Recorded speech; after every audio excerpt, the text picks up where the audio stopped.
रुड़े पलीत परे कर न धरती ता पेरुड़े पलीत परे कर न धरती ता पेरुड़े खाई तो तू सिंधु अमड़ जो खाई तो तू सिंधु अमड़ जो सजाई तो के रुड़े पलीत परे कर न धरती ता पेरुड़े पलीत परे कर न धरती ता पेरुड़े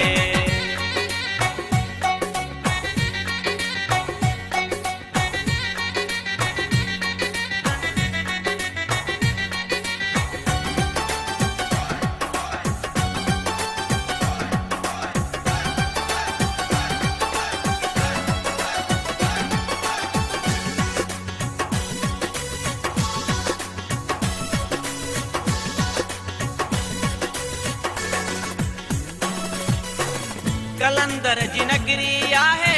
खसींदो के रुड़े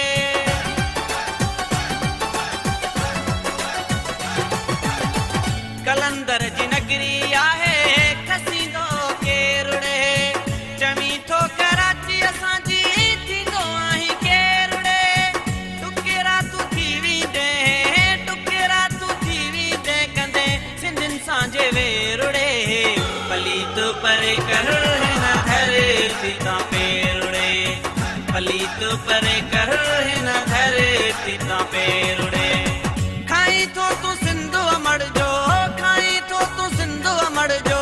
सजाई तो के रुड़े पलीत परे कर न धरती ता पेरुड़े पलीत परे कर न धरती ता पेरुड़े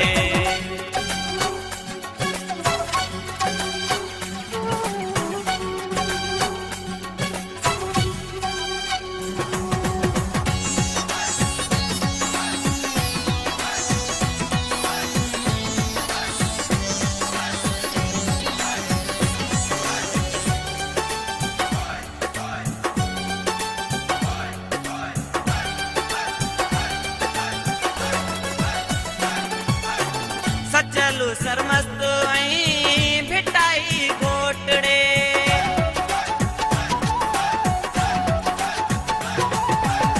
सचलू सरमस्त ऐं भिटाई घोटड़े अथी सिंध अमड़ जा इहे लोहा कोटड़े अखियूं ॿई कढी छॾींदई अखियूं ॿई कढी छॾींदई लॻंदई न देरड़े पलीत परे कर धरती ता पेरुड़े पलीत परे कर न धरती ता पेरुड़े खाई तो तू सिंधु अमड़ जो खाई तो तू सिंधु अमड़ जो सजाई तो के रुड़े पलीत परे कर न धरती ता पेरुड़े पलीत परे कर न धरती ता पेरुड़े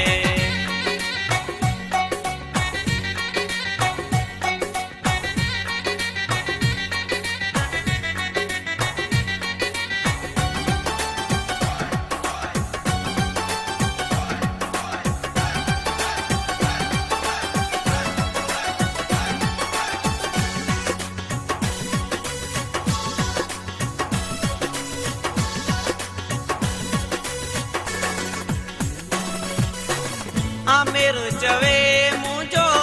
कुत्ता गवाह हुआ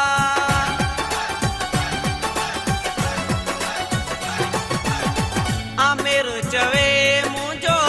कुत्ता गवाह हुआ चांडिया मुझो हिन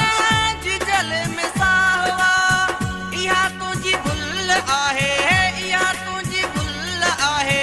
छॾींदासीं कोनड़े पलीत परे कर धरती ता पेरुड़े पलीत परे कर न धरती ता पेरुड़े खाई तो तू सिंधु अमड़ जो खाई तो तू सिंधु अमड़ जो सजाई तो के रुड़े पलीत परे कर न धरती ता पेरुड़े